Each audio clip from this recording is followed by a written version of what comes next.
Yeah, it's not unusual, but doctors still don't know why. This year's flu season seems to have double the amount of questions. For one, we're looking at when it started, and then we're talking about influenza B, the strain that usually doesn't show up until later in the season.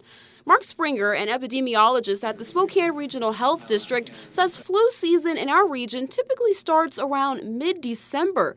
But this year, the coughs and sneezes started in early November. We're starting to see an earlier flu season. We don't really know why that's the case. And there have already been 29 hospitalizations. Last year, there were a total of 300 for the whole season. This could just be something where we're going to see some successive waves of flu. And it's not just when doctors are seeing these cases, it's also what they're seeing. Springer says in the average flu season, about 80% of the cases are of influenza A.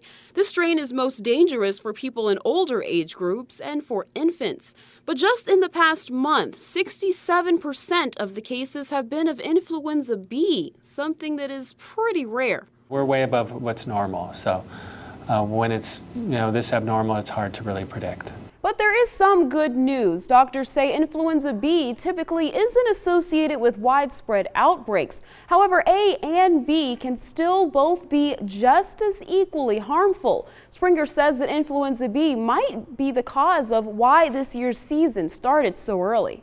It just depends on the strains that are circulating. But Springer says the typical peak in cases typically doesn't happen until January, so you still have time to get your vaccines. In Spokane, Shayna Waldhauer, KREM 2 News.